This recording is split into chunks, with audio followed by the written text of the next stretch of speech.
Hi guys, this is the third session of nouns. So second session में जैसे आप लोगों ने देखा होगा, मैंने आपको बताया होगा स्पॉटिंग एरर्स में नाउन्स किस तरह से आते हैं। तो 5 तरीके के नाउन्स की लिस्ट हमारे को याद करनी पड़ती है एंड उसके अकॉर्डिंगली हमारे क्वेश्चन सॉल्व होते हैं। तो आज हम उन लिस्ट्स की बात करेंगे, उसमें किस तरीके से एक्सेप्शंस आ सकते हैं, इस तरीके की बात करेंगे। So let's start with the first list. जो हमारी फर्स्ट लिस्ट है वो है नाउन्स जो हमेशा प्लूरल होते हैं। तो अब आपकी स्क्रीन पे पहले लिस्ट आ जाएगी, आप उसको कॉपी कर लीजिएगा, स्क्रीनशॉट ले लीजिएगा। बट ये लिस्ट बहुत इंपॉर्टेंट होने वाली है, जिन भी लिस्ट की हम बात करेंगे। पहले एक बार आप देख लीजिए उस लिस्ट को।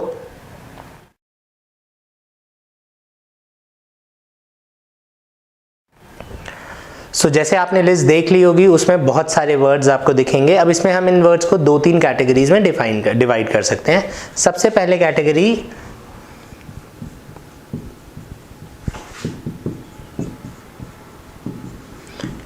इसमें सबसे पहले वो नाउन होते हैं जो पेयर्स में होते हैं, जो एक जैसी दो चीज़ें होती हैं और जुड़ी हुई होती हैं। ये वर्ड जुड़ा हुआ होना बहुत इंपॉर्टेंट है। जैसे मौजे भी पेयर में आते हैं और कैची भी पेयर में आती है, लेकिन मौजे जुड़े हुए नहीं होते और कैची जुड़ी हुई होती है। तो कैची को जब मैं इंग्लिश बोलूँगा तो सिजर अगर मैं बोलता हूँ तो मैं गलत बोल रहा हूँ। हाँ, हिंदी में चल जाएगा कि यार सिजर पड़ी होगी दे दे, लेकिन the moment I move on to English and more specifically अगर मैं कॉम्पिटिटिव एग्जाम्स की बात करता हूँ तो सिजर कोई शब्द नहीं है, वो हमेशा सिजर्स होगा।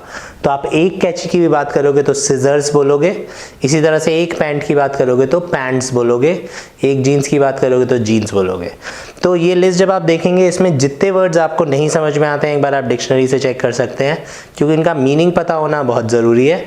उसके बाद भी कोई इशू रह जाए तो आप हमें कमेंट करके पूछ सकते हैं। हम आपको मे बी जब हमारे पास लिस्ट ऑफ वर्ड्स हो जाएगा जो आप लोगों के डाउट्स होंगे, सो हम एक वीडियो और बना के उन सारे वर्ड्स को डिस्कस कर लेंगे एंड आपको इन्फॉर्म कर देंगे कि हमने आपके डाउट्स क्लियर कर दिए।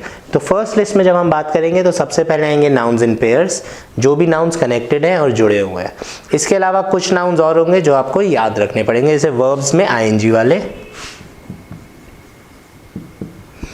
अब ये इसलिए इंपॉर्टेंट होते हैं कि अगर इन शब्दों में से मैं एस हटा दूंगा तो वो वर्ब बन जाएगा। जैसे सराउंडिंग, आप लिस्ट में देखेंगे एक वर्ड होगा सराउंडिंग। तो सराउंडिंग का मतलब होता है आप घेर रहे हो। सराउंड का आईएनजी फॉर्म सराउंडिंग। तो सराउंड का मतलब होता है घेरना, घेरना, एंड सराउंडिंग का मतलब घेर रहा है, घेर रहा था। तो पुलिस इज सराउंडिंग समथिंग, तो पुलिस किसी चीज़ को घेर रही है। लेकिन जैसे ही मैं सराउंडिंग्स कर दूंगा, सराउंडिंग्स का मतलब हो जाएगा आसपास की जगहें। तो आसपास की जगहें एक से ज़्यादा हैं, तो इसलिए नाउन में हमेशा सराउंडिंग्स आएगा और ये हमेशा प्लूरल रहेगा। अब चश्मे को इंग्लिश में क्या बोलते हैं? स्पेक्टिकल्स। अब स्पेक्टिकल्स प्लूरल क्यों है? क्योंकि एक जैसे दो हैं और जुड़े हुए हैं, दो आँखों के लिए है, पेयर में है, तो इसलिए हमेशा स्पेक्टिकल्स होगा। लेकिन स्पेक्टिकल भी एक शब्द होता है, बट स्पेक्टिकल का मतलब होता है दृश्य, राइट। तो अगर वो चश्मे के लिए स्पेक्टिकल यूज करता है तो बिल्कुल गलत है, किसी और चीज के लिए यूज करता है तो सही हो सकता है। तो this is our first kind of noun. इसकी लिस्ट हमने आपको दे दी है। 2-3 तरीके के नाउन होंगे, इसमें हमें याद ही करना है। अब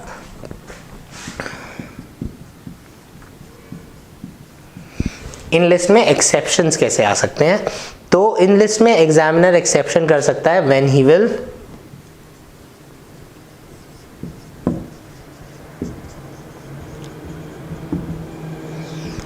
change the meaning of something। जैसे ही वो किसी चीज़ का मीनिंग बदलेगा वो एक्सेप्शंस में आ जाएगा। फॉर एग्जाम्पल हम लेट्स से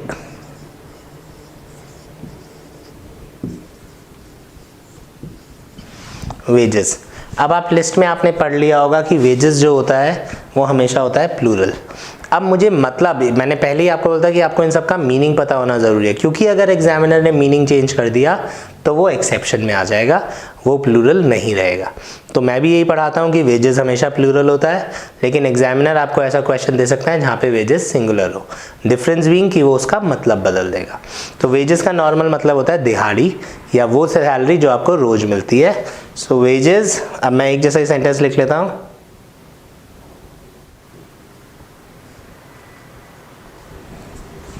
तो अब हमारे पास 2 वीडियोस हैं, 2 सेंटेंसेस हैं, सॉरी। तो wages of work dash paid in cash and wages of work dash sweet. अब दिहाड़ी, अब जैसे हमने बात करा दिहाड़ी, तो इन दोनों में से कहाँ पे हम दिहाड़ी की बात कर रहे हैं? ऊपर वाले सेंटेंस में। तो ये हो गया हमारा रूल वाला सेंटेंस। यहाँ पे हमेशा आएगा आर पेड इन कैश। फिर अगर मैं wages of work is dash sweet बोलता हूँ तो ये क्या है, दिहाड़ी मीठी होती है या फल मीठा होता है, तो मेहनत का फल, काम का फल। तो यहाँ पे हमने इसका मीनिंग बदल दिया, मीनिंग बदलते ही इस कैटेगरी से वर्ड बाहर निकल गया, एक्सेप्शन में आ गया। क्योंकि मैंने मीनिंग बदला इसलिए इज स्वीट, राइट। तो this was our first list. इसमें एक्सेप्शन किस तरीके से आएंगे, एग्जामिनर चेंज ऑफ मीनिंग करेगा। तो हमने जो याद किया हुआ है कि स्पेक्टिकल्स हमेशा प्लूरल होता है, क्योंकि लेकिन उसका मतलब होता है चश्मा। अगर स्पेक्टिकल उसने यूज़ किया और चश्मे की जगह कोई और मीनिंग निकल रहा है तो सही हो सकता है, ठीक है ना। चश्मे के लिए यूज़ करेगा तो हमेशा गलत होगा। इसी तरह वेजेस अगर दिहाड़ी के लिए यूज़ करेगा तो हमेशा प्लूरल होगा, मतलब बदल देगा तो बिल्कुल सिंगुलर हो सकता है, right. So this was our first list. Let's move on to our second list now. So guys, हमारी सेकंड लिस्ट है नाउन्स जिनके लास्ट में एस लिखा होता है, लेकिन वो होते क्या है, सिंगुलर होते हैं। तो ये बेसिकली नाउन मतलब नाम, तो जिनके लास्ट में एस होगा मगर they would always be singular. ये केवल हमें कंफ्यूज करने के लिए होते हैं, बहुत मुश्किल लिस्ट है नहीं। इसमें हम जो मेजरली कवर करते हैं, 3 चीज़ें कवर करते हैं आपकी।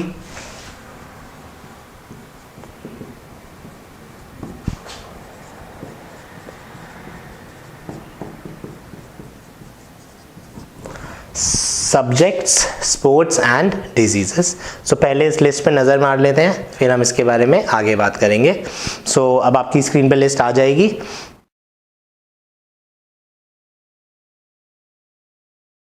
आप लोगों ने लिस्ट देख ली होगी। अगेन सेम चीज़, कॉपी करना है, याद करना है। याद करना बहुत ज़रूरी है क्योंकि यही सारे वर्ड्स होते हैं जो आपको एग्जाम में कंफ्यूज करेंगे। अब इसमें क्या है, अगेन इसमें क्या एक्सेप्शन हो सकता है, same exception, change of meaning. So let's say मैं एक पिक कर लेता हूँ, मैथ्स, स्टैट्स। अब अगर मैं स्टैटिस्टिक्स बोलता हूँ सब्जेक्ट और हिस्ट्री बोलता हूँ सब्जेक्ट, तो हिस्ट्री भी सब्जेक्ट है, स्टैटिस्टिक्स भी सब्जेक्ट है, तो दोनों क्या होंगे, singular. History is important, statistics is important, right. तो जैसे ही मैं हिस्ट्री और स्टैट्स बोल रहा हूँ और मैथ्स बोल रहा हूँ, एवरीथिंग इज सिंगुलर। सिंगुलर है तो उसके आगे इज लगेगा। अब हम इनका मीनिंग कैसे चेंज कर सकते हैं, तो let's start with US style. US में मैथ्स को बोला जाता है, मैथ्स सब्जेक्ट के साथ साथ कैलकुलेशन के लिए भी बोला जाता है। मान लीजिए आपने 10 क्वेश्चन सॉल्व किए और आपसे क्वेश्चंस ही नहीं निकल रहे, तो मैं भी बोल सकता हूँ तुम्हारी कैलकुलेशन ही गलत है। और आजकल हम मैथ्स का दूसरा मीनिंग अगर आप डिक्शनरी में देखेंगे होता है कैलकुलेशन, तो मैं बोल सकता हूँ ये तो मैथ्स ही गलत है, इन क्वेश्चंस की तो मैथ्स ही गलत है, तुम्हारी तो मैथ्स ही हिली हुई है, मतलब तुम्हारी कैलकुलेशन ही हिली हुई है। मैंने तुम सब्जी लेने गए, तुम्हारे घर में वापस आए, मम्मी ने हिसाब मांगा और तुम कैलकुलेट ही करते रह गए, तो तुम्हारी मम्मी बोल सकती है भाई तेरी तो मैथ्स ही हिली हुई है। ज़रूरी नहीं है वो बोले कैलकुलेशन हिली हुई है। तो हमने क्या किया, हमने मैथ्स का मतलब बदल दिया। तो ये काम एग्जामिनर का है, हमारा काम है समझने का। अगर एग्जामिनर ने मतलब बदल दिया तो वो एक्सेप्शन हो गया, राइट। सो मैथ्स हमेशा सिंगुलर रहेगा, स्टैट्स हमेशा सिंगुलर रहेगा, लेकिन जैसे ही हम मतलब बदलेंगे वो प्लूरल हो सकता है। Stats as a subject singular, stats का दूसरा मतलब होता है डेटा, डेटा प्लूरल भी हो सकता है और सिंगुलर भी हो सकता है। तो maths is good subject, maths are good, calculations, stats is an easy subject, stats are showing something। अब जैसे फॉर एग्जांपल कोरोना वायरस चल रहा है, तो इंडिया की स्टैटिस्टिक्स है कोरोना वायरस की, ठीक है। इंडिया अगर मुझे सेम स्टैटिस्टिक्स को प्लूरल बनाना है, मैं कह सकता हूँ स्टेट्स की स्टैटिस्टिक्स आ रही है, हर स्टेट से स्टैटिस्टिक्स आ रही है।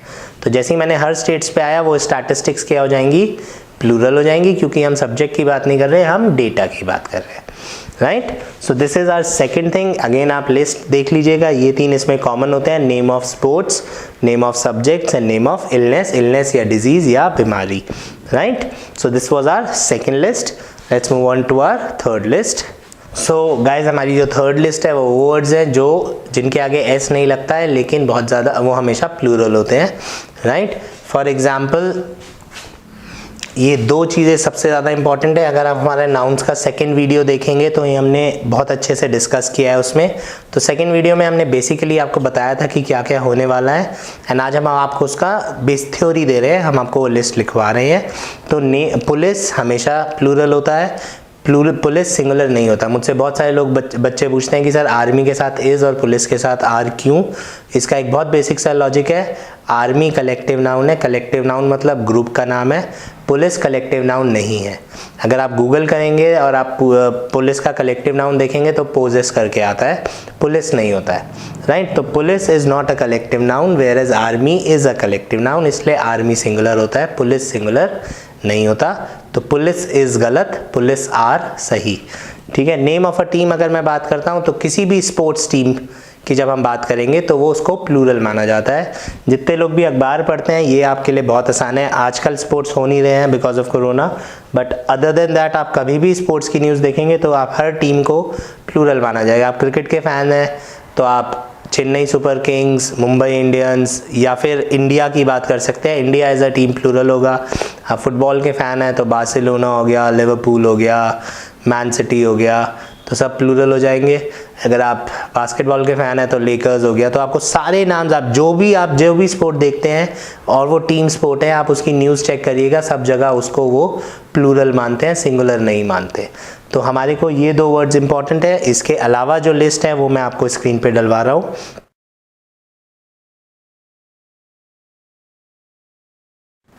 लिस्ट आ गई होगी आपकी स्क्रीन पे। इसमें हमने कुछ और वर्ड्स ऐड कर दिए जैसे चिल्ड्रन, पीपल एटसेट्रा। तो पीपल प्लूरल ही है, जिनको पता है उनको पता है कि पर्सन का प्लूरल क्या होता है, पीपल। चाइल्ड का प्लूरल क्या होता है, चिल्ड्रन। बट अगेन हमने लिस्ट इसलिए लिखवा दी क्योंकि बहुत सारे लोगों को चिल्ड्रंस बोलने की आदत होती है, पीपल्स बोलने की आदत होती है। तो जितने भी वर्ड इस लिस्ट में, इनके आगे आप एस नहीं लगा सकते, पॉइंट 1, एंड ये हमेशा प्लूरल रहेंगे, पॉइंट 2। तो अगेन बच्चे पूछते हैं कैटल क्या है, पुलिस क्या है, तो हमको ध्यान रखना पड़ेगा कि दे आर प्लूरल। अब इसमें इसका एक्सेप्शन मुझे बनाना बहुत मुश्किल है। इसका exception name of a team हमने इंडिया डिस्कस कर लिया था जो एग्जाम में आया हुआ है। सो वो आपको हमारे सेकेंड वीडियो ऑफ नाउन्स में मिल जाएगा। Let's move on to our 4th list now. जो हमारा 4th लिस्ट है that is list of uncountable nouns. ये बहुत इंपॉर्टेंट लिस्ट है। इसको मतलब अगर मैं नाउन्स की लिस्ट की बात करूं तो this is the most important list. This is the list जहां पे हम मेजॉरिटी कंफ्यूज होती है। तो जल्दी से पहले लिस्ट देख लेते हैं, बाद में करेंगे।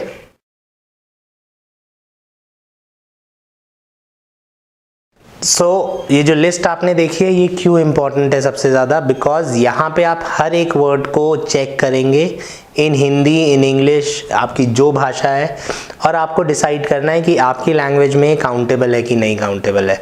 एग्जामिनर इस लिस्ट में से मेजरली वो वर्ड्स उठाता है जो हमारी लोकल लैंग्वेज में काउंटेबल होते हैं और उनके आगे एस लगाता है। हम सेंटेंस को हिंदी में समझते हैं और वो एस लगा हुआ होता है और वो क्वेश्चन गलत हो जाता है। मैं बार बार एक वर्ड रिपीट करता हूँ क्योंकि सबसे ज़्यादा आता है, that is bread. Now bread, अगर मैं हिंदी बोलूँ, ब्रेड का हिंदी है रोटी। हमारे यहाँ रोटियाँ गिनी जाती हैं। तुम खाने में कितनी रोटियाँ खाते हो? 10 खाते हो, 2 खाते हो, 4 खाते हो, 6 खाते हो। तो रोटियाँ गिनी जा सकती हैं इन हिंदी। बट क्योंकि हम इंग्लिश की बात कर रहे हैं, इंग्लिश में ब्रेड इज़ अनकाउंटेबल। इसके बहुत सारे एक्सप्लेनेशंस हो सकते हैं। रोटियां क्यों? क्योंकि जब हमने रोटी बनाई थी, हमारे यहाँ जो रोटी, हमने नहीं सोचा था कि अंग्रेज इसको ब्रेड बोलेंगे, और अंग्रेज जो ब्रेड बनाते हैं उन्होंने नहीं सोचा था कि हम इसको हिंदी में रोटी बोलेंगे। तो ब्रेड कैसे बनती है? ब्रेड एक बाउल में, वो एक वो ट्रे में बनती है, फिर वो कटती है, तो ब्रेड इज़ अनकाउंटेबल, राइट। तो ऐसे जितने भी वर्ड्स आपको इस लिस्ट में मिल रहे हैं, आपने इंडिविजुअली चेक करना है कि आप किस किस को गिन सकते हैं इन हिंदी। आप जितनों को भी इन हिंदी गिन सकते हैं वो सारे आपके इंपॉर्टेंट वर्ड्स हो गए, वो आपको रटने पड़ेंगे कि ये सब अनकाउंटेबल है। इन वर्ड्स के आगे अगर एस आया तो गलत,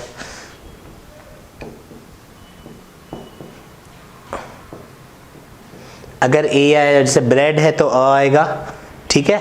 बट अगर ए और एन आया तो गलत, क्योंकि ये अनकाउंटेबल है। तो ये चीज़ें हमारे को ध्यान रखनी है कि ना इनसे पहले कंजंक्शन आ सकता, ना इनके बाद एस आ सकता, और ना इनके साथ नंबर आ सकता, तो सब गलत।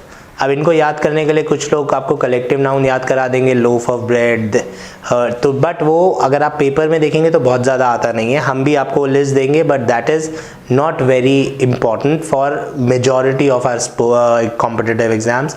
मैं एसएससी बात करूँ, सीडीएस बात करूँ, एनडीए बात करूँ, सीएचएसएल बात करूँ, तो हमको लोफ ऑफ ब्रेड और फिल इन द ब्लैंक्स नहीं आते, ठीक है।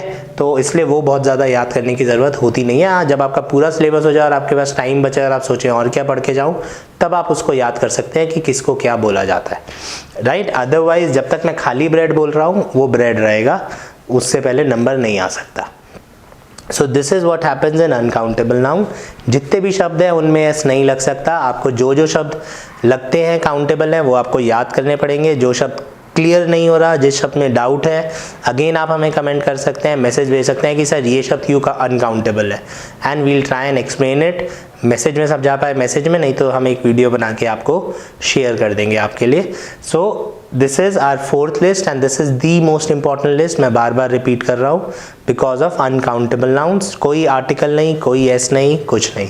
सो ये थी हमारी list number 4। Let's move on to our list number 5 now. So जो हमारी फिफ्थ लिस्ट है that is nouns which are both singular and plural.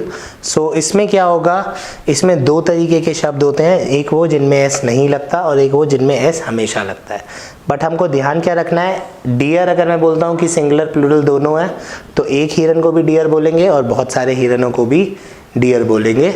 तो डियर इज भी हो सकता है और डियर आर भी हो सकता है। अब मुझे सेंटेंस पढ़ के पता चलेगा कि वो एक हिरन की बात कर रहा है कि एक से ज़्यादा की। अगर उसने डियर इज बोला और वो एक हिरन से ज़्यादा की बात कर रहा है तो वो गलत। अगर उसने डियर आर बोला और वो एक हिरन से ज़्यादा की बात नहीं कर रहा तो गलत। Same is with headquarters. एक हेडक्वार्टर को भी हेडक्वार्टर्स बोलेंगे, तो जो हम लोग हिंदी में बोलते हैं ना हेडक्वार्टर गया हुआ है, हेडक्वार्टर गया हुआ है, तो वो हिंदी का शब्द है। इंग्लिश में हेडक्वार्टर कुछ नहीं होता, इंग्लिश में हेडक्वार्टर्स होता है, तो हमें एस लगाना ही पड़ेगा, राइट। इसी तरह से एक हेडक्वार्टर भी हेडक्वार्टर्स और बहुत सारे हेडक्वार्टर्स भी हेडक्वार्टर्स। तो हेडक्वार्टर इज़ हिंदी, इसलिए मैं बार बार अपने वीडियो में हेडक्वार्टर बोल रहा हूँ कि वो मैं गलत बोल रहा हूँ। हिंदी में चलेगा, लेकिन जैसे ही मैं इंग्लिश में आऊँगा हेडक्वार्टर गलत शब्द होता है, हेडक्वार्टर्स सही शब्द होता है। सो अब हेडक्वार्टर्स वाला क्वेश्चन ज़्यादा आता है एग्जाम में, क्यों? क्योंकि हेडक्वार्टर्स में एग्जामिनर हमें आराम से कंफ्यूज कर सकता है। अगर मैं आपसे पूछता हूँ आर्मी हेडक्वार्टर्स, तो आर्मी हेडक्वार्टर्स अगर लिखा मैंने और उसके आगे इज़ लिख दिया, तो बहुत सारे बच्चे क्या सोचते हैं कि यार आर्मी का तो हेडक्वार्टर होगा, हेडक्वार्टर्स थोड़ा ना होंगे, तो या तो इस गलत है, तो बहुत सारे बच्चे यहाँ गलती कराते हैं, जबकि यहाँ गलती नहीं है, वो क्वेश्चन नो एरर है, क्योंकि एक हेडक्वार्टर को भी हेडक्वार्टर्स ही बोला जाता है। अब अगर वो बोलता है द आर्मी हेडक्वार्टर्स आर, ठीक है, तो यहाँ पे हमें पढ़ते ही समझ में आ जाएगा कि एक फौज है, एक फौज के कितने हेडक्वार्टर्स हो सकते हैं, एक ही हेडक्वार्टर हो सकता है, तो इसलिए आर्मी हेडक्वार्टर्स इज। तो ये वाला क्वेश्चन ज़्यादा आएगा, ये वाला क्वेश्चन आपको एग्जाम में कम मिलेगा। तो जब इस लिस्ट में आप देखेंगे तो एस वाले शब्द ज़्यादा इंपॉर्टेंट है।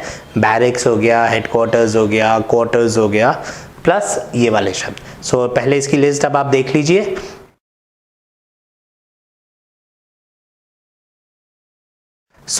ये 5 हमने नाउंस कर लिए, इन 5 की लिस्ट कर ली। ये हमें लिस्ट सबसे पहले याद होनी चाहिए। कुछ बेसिक एक्सेप्शंस मैंने आपको बता दिए। अब एक जनरल रूल हम और बात करेंगे इन 5 लिस्ट से related. So guys this is the most important rule. जैसे ही मैं थोड़े मुश्किल क्वेश्चंस की बात करता हूँ, this is the rule that comes into focus. कोई भी नाउन प्लूरल बन सकता है, कोई भी अनकाउंटेबल नाउन प्लूरल बन सकता है, कोई भी सिंगुलर नाउन प्लूरल बन सकता है, कोई भी ऐसा नाउन जिसके आगे एस नहीं लगता प्लूरल बन सकता है, अगर हमारा फोकस है डिफरेंट काइंड्स ऑफ, राइट। अब एक बहुत कॉमन सी चीज़ चल रही है आजकल, ब्लैक लाइव्स मैटर। अगर आप लोग अखबार पढ़ते होंगे तो द मोमेंट आई से ब्लैक लाइव्स मैटर, राइट, हमने क्या किया, हमने गोरे काले का भेद कर दिया, हम नस्लवादी हो गए, हमने रेसिज्म कर दिया, राइट। सो अब people is a word that is always plural. People मतलब लोग। अब लेकिन अगर मैं अलग अलग तरीके के लोग होते हैं, जो कि अब हम कहते हैं नहीं होते हैं, सब लोग एक जैसे हैं, लेकिन there is a word called racism, there is a word called नस्ल भेद। तो जैसे ही मैं नस्ल की बात करता हूँ कि तुम कौन सी नस्ल के आदमी हो, अगर या पहले ऐसी बातें होती थी तो हम लोग क्या कर रहे थे, हम लोग उनको सेग्रीगेट कर रहे थे ऑन देयर रेसेस। एंड जैसे ही मैं सेग्रीगेट कर रहा था, मैं आ गया टाइप्स ऑफ पीपल, राइट। तो जैसे ही मैं डिफरेंट टाइप्स ऑफ पीपल की बात करता हूँ, मैं पीपल्स बोल सकता हूँ। अब इसमें मैं अगर 4 पीपल्स बोल रहा हूँ तो मैं 4 लोगों की बात नहीं कर रहा हूँ, 4 नस्लों की बात कर रहा हूँ, ठीक है। अब ये तो हो गई पुरानी बात। आजकल अगेन हम लोग कहते हैं कि नस्ल भेद खत्म हो गया है, जो कि शायद हुआ नहीं है, अभी हमने देखा, बट स्टिल हम मानते हैं खत्म हो गया। तो एग्जामिनर क्या करता है, एग्जामिनर से नस्ल भेद की जगह डिफरेंट कंट्रीज कर देता है।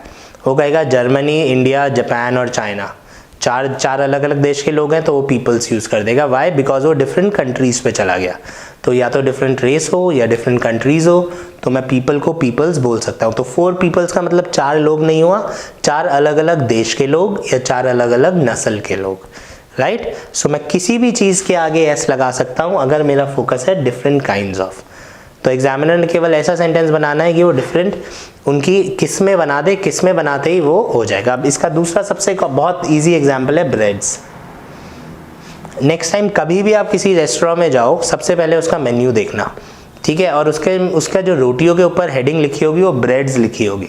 और अभी हमने क्या बात करा कि ब्रेड्स कोई शब्द ही नहीं होता, तो वो लोग ब्रेड्स क्यों लिखते हैं? वो लोग ब्रेड्स इसलिए लिखते हैं क्योंकि होटल हमें बताता है कि वो कितनी तरीके की रोटियां देता है। तो अगर होटल वाला कहेगा सर वी हैव 5 ब्रेड्स और आप लोग 10 लोग खाना खाने गए हो, तो आप होटल वाले को नहीं बोलोगे यार हम सभी 2-2 रोटी खाते हैं, तेरे यहाँ है ही 5 रोटियाँ, तो हम तो जा रहे बाहर। तो ऐसा नहीं है, उसने बोला सर वी हैव 5 ब्रेड्स, तो इसका मतलब है सर हमारे यहाँ 5 तरीके की रोटियाँ हैं, आपने कौन कौन सी खानी है, कितनी कितनी खानी है, हमें बता दीजिए। तो ब्रेड्स हो गया मतलब जैसे नान, पूरी, तंदूरी रोटी, तवा रोटी, तो ये सब आ जाएंगी ब्रेड्स में, क्योंकि मैं किस्मों पे फोकस कर रहा हूँ, राइट। सो एकदम से काउंटेबल हो जाएगा जैसे ही मैं आता हूँ डिफरेंट काइंड्स ऑफ। आप सबवे जाएंगे तो सबवे पे 5 तरीके की ब्रेड्स होती है, white bread, garlic bread, roasted garlic and so on. तो हर जगह वो उसको ब्रेड्स बोलते हैं कि हमारी यहाँ वैरायटी है। तो जब मैं वैरायटी पे बात करता हूँ तो कोई भी अनकाउंटेबल चीज़, कोई भी ऐसी चीज़, उसके आगे एस लग जाएगा। जैसे एक और वर्ड है जो आपने लिस्ट 4 में पढ़ा होगा, बिजनेस। अब फॉर एग्जाम्पल मेरा इंस्टीट्यूट है तो मेरा बिजनेस है, मेरे 10 इंस्टीट्यूट होंगे तो भी मेरा बिजनेस होगा, मेरे 50,000 इंस्टीट्यूट होंगे तो भी मेरा बिजनेस होगा। लेकिन मेरा एक इंस्टीट्यूट है, एक कोई और बिजनेस है, एक कोई और बिजनेस है, एक कोई और बिजनेस है, तो मेरे 10 तरीके के बिजनेस हैं। तो 10 तरीके के बिजनेस है तो मैं बिजनेसेस बोलूँगा। I can say Mukesh Ambani has many businesses, तो वो तेल में भी है, वो कपड़ा में भी है, वो टेलीकॉम में भी है, वो सब चीज़ों में है। तो हम बिजनेसेस क्यों बोल रहे हैं?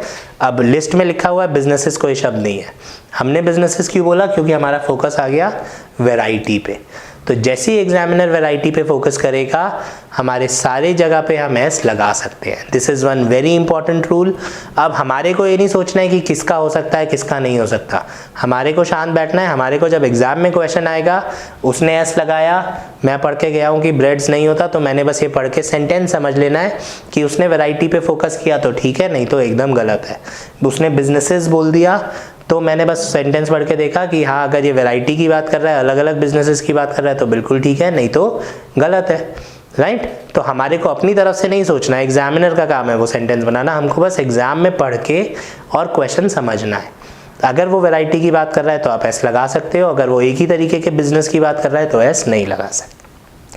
So guys this was the nouns part 3, जिसमें हमने 5 लिस्ट की बात करी है। 4-5 तरीके की और एरर्स आती हैं, तो पहले हम स्पॉटिंग एरर्स फिनिश करके तब हम पार्ट्स ऑफ स्पीच पे आएंगे, हमारा जो लास्ट वीडियो होगा। क्योंकि पार्ट्स ऑफ स्पीच कुछ पेपर्स में आता है और कुछ पेपर्स में नहीं आता। जैसे XY ग्रुप में आता है, NDA में नहीं आता, देन CDS में आता है, देन AC के सेकंड में आता है। तो कुछ पेपर्स में आता है, कुछ में नहीं आता है, आपको आपके हिसाब से पता होगा कि, बट अगेन हर कोई वहीं से पढ़ाता है, बट आई डोंट थिंक कि आपको बहुत सारे पेपर्स में उसकी ज़रूरत है। स्पॉटिंग एरर्स में उसकी बिल्कुल ज़रूरत नहीं होती। पार्ट्स ऑफ स्पीच के लिए हमें ज़रूरत होती है proper noun, common noun, collective noun, abstract noun. तो इसके बाद हम उस वीडियो को करेंगे। Thank you for